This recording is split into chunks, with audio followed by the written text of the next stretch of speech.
Welcome guys. मैं हूं मेहुल और आज की मूवी है वाटर वर्ल्ड।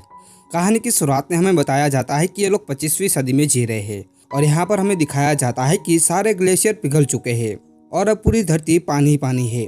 समंदर का लेवल 50,000 फीट तक बढ़ चुका है और जो लोग बचे हैं वो लोग समंदर में तैरती हुई बस्तियों में रहते हैं और उन्होंने अपने आप को इस वातावरण में ढाल लिया है। लेकिन यहाँ पर एक मैथोलॉजिकल थियरी होती है जिसके मुताबिक समंदर के अंत में एक आइलैंड है और वे जगह है जमीन और ये सभी लोग वहां पर जाना चाहते हैं। जिसके बाद हमें एक आदमी को दिखाया जाता है जिसका नाम दास्तान होता है और इसके पास एक बोट भी होती है और ये वहीं पर एक डिब्बे में पेशाब करता है और फिर उसे एक मशीन में डाल देता है वो पानी साफ हो जाता है और उसके बाद उस पानी को भी पी लेता है। क्योंकि समंदर का पानी खारा था इसलिए उसको पिया नहीं जा सकता था और इस वक्त पानी की कीमत आसमान छू रही थी। दास्तान को एक बोट मिलती है और उस बोट का मालिक उसे बताता है कि जब दो बंजारे मिलते हैं तो उन्हें अपने सामान की अदला बदली करनी होती है। लेकिन दास्तान कहता है कि मुझे नहीं चाहिए तेरा सामान, तू अपना काम कर। और तभी वहाँ पर लुटेरे भी आ जाते हैं जिनका काम बस मारना और लूटना था। जैसे वो आदमी लुटेरे को देखता है तो वो दास्तान को फल दिखाता है जो उसने अभी भी उसकी बोट से चुराया था। वो उसे कहता है कि तुम मरोगे, तुम यहाँ से कभी भी नहीं निकल पाओगे। क्योंकि दास्तान की बोट खराब थी लेकिन दास्तान की बोट काफी एडवांस होती है और वो कुछ बटन को दबाता है और ये देखकर वो आदमी हैरान हो जाता है। उसके बाद वो दास्तान की बोट के पर्दे फाड़ देता है जिस वजह से दास्तान की बोट स्लो हो जाती है। लेकिन वो लुटेरे उसकी बोट को देख लेते हैं और उसे मार देते हैं। दास्तान उन्हें नहीं दिखाई देता इसलिए वो बच जाता है। दास्तान जल्दी एक बस्ती तक पहुंच जाता है और उन्हें वो मिट्टी दिखाता है। सॉइल देखकर वो आदमी काफी हैरान हो जाते हैं क्योंकि उस समय मिट्टी की कीमत आसमान छू रही थी और दास्तान इसी के सहारे इस जल बस्ती में एंटर हो जाता है। और जब वो दास्तान की मिट्टी को तोलते हैं तो 3 किलो 500 ग्राम होती है। इसके बाद दुकान मालिक दास्तान को 62 सोने के सिक्के देना चाहता था लेकिन दास्तान कहता है कि मुझे 62 नहीं बल्कि इसके दुगने चाहिए और वो दुकान मालिक दुगने सिक्के देने को भी तैयार हो जाता है। इस दौर की मिट्टी इसलिए कीमती थी क्योंकि ये लोग मिट्टी पर कुछ भी उगा कर अपने लिए कुछ खाने पीने का चीजों का इस्तेमाल कर सकते हैं। दास्तान सिक्के लेकर एक दुकान पर जाता है और पीने के लिए पानी खरीदता है। दास्तान यहाँ पर एक टमाटर का पौधा देखता है जिससे वो खरीदना चाहता था। दुकान वाली लड़की कहती है कि अगर ये पौधा तुम्हें चाहिए तो तुम्हें मुझे आधे सिक्के देने होंगे। अब दास्तान को पौधा चाहिए था इसलिए वो सिक्के दे देता है और पौधा ले लेता है। इस दुकान वाली लड़की का नाम हम देवसेना रखते हैं और इसके बाद हमें एक और लड़की को भी दिखाया जाता है जिसका नाम हम अवंतिका रखते हैं। देवसेना इसकी गार्डन थी। दास्तान अपना पौधा खरीद कर वहाँ से जा रहा था तभी उस बस्ती के कुछ लोग उसके पास आ जाते हैं और उनके पास एक लड़की होती है और वो दास्तान से कहते हैं कि तुम इस लड़की के साथ संबंध बनाओ और जब ये प्रेग्नेंट हो जाए तो तुम यहाँ से सामान लेकर जा सकते हो। बस्ती वाले दास्तान को ऐसा इसलिए कहते हैं क्योंकि दास्तान इनकी बस्ती का नहीं है और वो बाहर से आया है और इनकी बस्ती वाले की जो प्रजाति है वो कमजोर है। लेकिन दास्तान साफ साफ मना कर देता है। वो कहता है कि तुम्हारे पास कुछ भी नहीं है मुझे देने के लिए। दास्तान जाने लगता है लेकिन तभी इन लोगों को दास्तान पर शक हो जाता है कि यह लुटेरा है इसलिए उसे पकड़ लेते हैं और वो देखते हैं कि उसके कान के पीछे गिल्स है और गिल्स देखने के बाद एक आदमी चिल्लाता है कि एक म्यूटेंट है और उसे कैद कर लेते हैं और पानी में डुबोना शुरू कर देते हैं ताकि उसके मरने के बाद उसके शरीर को गलाकर एक खाद बनाई जा सके। लेकिन उससे पहले दास्तान मर जाए कि तभी वहाँ पर लुटेरे आ जाते हैं और वे लुटेरे उस बस्ती पर हमला कर देते हैं।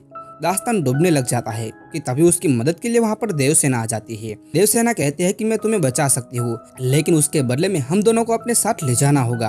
यहाँ पर दास्तान मान जाता है और ये तीनों यहाँ से भाग जाते हैं और लुटेरे बस्ती को तबाह करके उस पर कब्जा कर लेते हैं। लुटेरे का सरदार कहता है कि मुझे टैटू वाली लड़की चाहिए। दरअसल ये लोग अवंतिका के बारे में बात कर रहे होते हैं। अवंतिका के पीठ पर एक टैटू होता है जो कि उनका मानना था कि ये ड्राइव आइलैंड तक पहुंचने का रास्ता है। यहाँ पर 3 तरह के समुदाय रहते थे। उनमें से पहले लुटेरे थे जिनका काम बस मरना और मारना था। दूसरे आम इंसान थे जो बस्ती में रहकर अपना गुजारा कर रहे थे और तीसरे म्यूटेंट जिनके कान के पीछे गिल्स होते हैं। वो लोग पानी के अंदर भी सांस ले सकते हैं। दास्तान देवसेना से कहता है कि हमें अवंतिका को मारना होगा क्योंकि हमारे पास उतना पानी नहीं है कि हम तीनों लोग सर्वाइव कर सके। दरअसल यहाँ पर पानी की कीमत बहुत ही ज्यादा होती है क्योंकि समंदर का पानी खारा होता है इसलिए उसको पिया नहीं जा सकता और मीठे पानी का और सोर्स नहीं था। यहाँ पर देवसेना ऐसा करने से मना कर देती है। वो कहती है कि ये सिर्फ एक बच्ची है। दास्तान कहता है कि बिना पानी के तुम दोनों यहाँ पर मर जाओगे, इससे अच्छा ये होगा कि एक पहले से मर जाए लेकिन देवसेना दास्तान को कैसे भी करके मना लेती है। दास्तान अवंतिका को नहीं मारता। वहीं दूसरी तरफ हमें उन लुटेरों का सरदार सुमो दिखाया जाता है। वो कहता है कि उसे किसी भी कीमत पर वो टैटू वाली लड़की चाहिए और वो इसलिए अपने आदमियों को प्लेन से दास्तान के पीछे भेजता है। वो लोग दास्तान के पास पहुंच जाते हैं और उन पर हमला कर देते हैं। दास्तान हथियार लेने के लिए अंदर जाता है और ऊपर देवसेना को लगता है कि दास्तान भाग गया है, इसलिए देवसेना खुद ही लड़ने लग जाती है और वहाँ पर एक बंदूक होती है और देवसेना प्लेन पर हमला कर देती है। बंदूक से एक तार निकलती है जो बोर्ड से जुड़ जाती है और वो सीधा प्लेन में फंस जाती है। ये प्लेन बोर्ड के चारों तरफ चक्करें लगाने लग जाता है। तभी दास्तान वहाँ पर आ जाता है और बड़ी मुश्किल के बाद उस तार को काट देता है और प्लेन वहाँ से चला जाता है। लेकिन दास्तान की बोट पूरी तरह से बर्बाद हो चुकी थी। वो गुस्से में आकर वो देवसेना और अवंतिका के बाल काट देता है और कहता है कि आज के बाद मेरी बोट पर किसी भी चीज को छूना नहीं। इसके बाद वो अपना सफर जारी करते हैं, जहाँ पर इन्हें एक बोट दिखाई देती है और उस पर एक आदमी होता है और यहाँ पर देवसेना कहती है कि हमें उससे बात करनी चाहिए, क्या पता उसके पास कुछ खाने पीने का सामान हो। हालांकि दास्तान ऐसा नहीं करना चाहता था, लेकिन वो देवसेना के कहने पर उससे बात करता है। उसके पास एक बेशकीमती चीज होती है और वो होता है कागज, क्योंकि पूरी दुनिया डूब चुकी थी और कागज बनाना नामुमकिन है। और वो आदमी दास्तान से कहता है कि मैं तुम्हें कागज दूंगा, मगर उसके बदले में तुम्हें मुझे देवसेना सौंपनी पड़ेगी।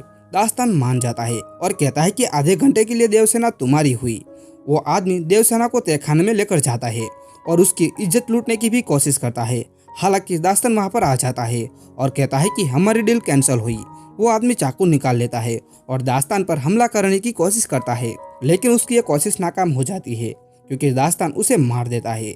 अब दास्तान यहाँ पर जानता था कि ये दोनों भूखे हैं, इसलिए वो समंदर के अंदर जाकर एक बहुत बड़ी मछली को मारता है और अब ये तीनों लोग पेट भरकर खाना खाते हैं।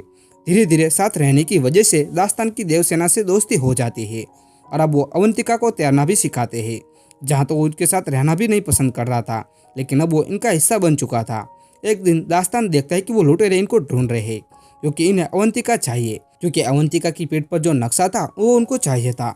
दास्तान अपनी सूझबूझ से वहाँ से निकल जाता है, लेकिन उसे शक हो जाता है कि लुटेरे मेरा पीछा क्यों कर रहे हैं। मेरी तो उनके साथ कोई दुश्मनी भी नहीं है। देवसेना यहाँ पर बताती है कि अवंतिका की पीठ पर जो नक्शा है वो लुटेरे को चाहिए। दास्तान कहता है कि ये बेवकूफ़ी है, ऐसी कोई जगह नहीं है। इस पर देवसेना कहते हैं कि ऐसी जगह है, जब अवंतिका हमें मिली थी तब उसकी टोकरी में मिट्टी थी और वो मिट्टी तुम्हारी मिट्टी से ज्यादा खूबसूरत और बेहतरीन थी। और साथ ही जो तुम्हारी बोट में सामान, शीशा या फिर गाने बजाने वाला जो बॉक्स मिला था वो धरती पर ही मिल सकते हैं, क्योंकि समुद्री दुनिया में ऐसी कोई चीजें नहीं है। यहाँ पर दास्तान कहता है कि इधर आओ, मैं तुम्हें सुखी धरती बताता हूँ। इसके बाद दास्तान देवसेना को एक बॉक्स में बंद करके पानी के समंदर के तल पर लेकर जाता है, जहाँ पर बड़ी बड़ी बिल्डिंग्स जो कि वीरान पड़ी थी। किसी जमाने में यहाँ पर लोग रहा करते थे। वो देवसेना को इसलिए सब बता रहा होता है कि उसके मन में जो झूठी उम्मीदें है वो खत्म हो जाए। इसके बाद जब वो ऊपर जाते हैं तो वो देखते हैं कि लुटेरे ने इनकी नाव पर पूरी तरह से कब्जा कर लिया है। लुटेरे इनसे पूछते हैं कि अवंतिका कहाँ पर है। दरअसल अवंतिका लुटेरे को देखकर पहले से नाव में छिप गई थी। देवसेना अवंतिका को देख लेती है, मगर वो छुपी रहती है क्योंकि लुटेरे पर कोई भरोसा नहीं किया जा सकता। यहाँ पर लुटेरों का सरदार सुमो बताता है कि ये दोनों अगर नहीं बताते हैं तो इन दोनों को मार दो।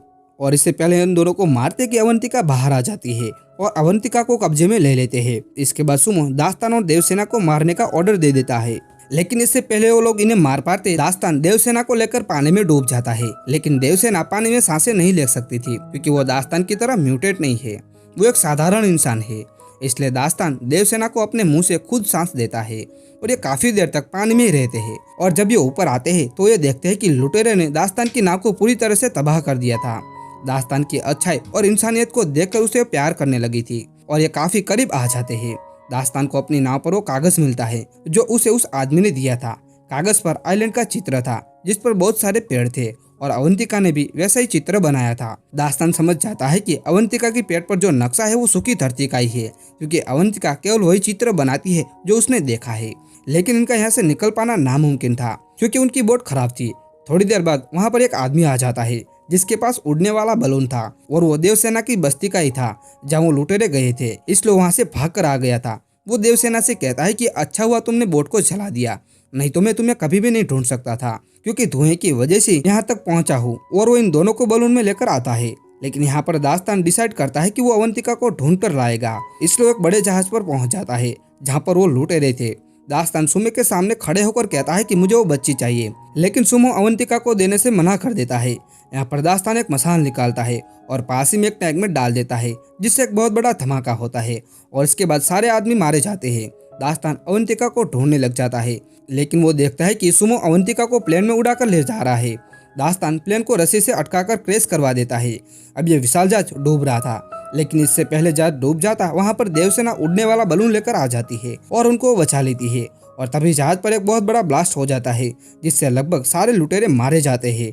लेकिन सुमो अभी भी जिंदा बचा हुआ था और वो एक गन से अवंतिका पर गोली भी चलाता है। अब अवंतिका को वो गोली नहीं लगती, वो गोली साइड में से निकल जाती है, जिसकी वजह से वो पानी में गिर जाती है और लुटेरे उसकी तरफ बढ़ने लग जाते हैं। दास्तान ऊपर से कूदता है और अवंतिका को पकड़कर ऊपर ले जाता है और ये तीनों लुटेरे जो अवंतिका को पकड़ने के लिए आ रहे वे आपस में टकरा जाते हैं और एक बहुत बड़ा धमाका होता है और इस धमाके में सुमो सहित सभी लुटेरे मारे जाते हैं और इस तरह से दास्तान अवंतिका की जान बचा लेता है। इनके साथ जो आदमी होता है उसको नक्शा पढ़ना आता है और फाइनली वो सूखी जमीन पर पहुंच जाते हैं, जहाँ पर एक झोपड़ी होती है जिसके अंदर 2 कंकाल पड़े थे जो कि अवंतिका के माँ बाप के थे और उनके पास टैटू बनाने वाले सामान भी मौजूद था। क्योंकि उनको पता था कि वो मर रहे हैं, इसलिए उन्होंने अवंतिका की पीठ पर टैटू बनाकर टोकरी में डाल दिया था और उस टोकरी में यहाँ की सूखी मिट्टी भी डाल दी थी, ताकि जब अवंतिका किसी को मिले तो उन्हें यहाँ भी पता चल जाए कि वहाँ पर ड्राइव आइलैंड है। और ऐसा इन्होंने इसलिए किया था क्योंकि अवंतिका उस समय काफी छोटी थी और अवंतिका के माँ बाप ने जैसा सोचा था वैसा ही होता है। आज अवंतिका अपने घर वापस लौट आती है और इसी के साथ ये कहानी यहाँ पर समाप्त हो जाती है। और आगे ऐसे मूवी एक्सप्लेन देखने के लिए हमारे चैनल को सब्सक्राइब कर लीजिए।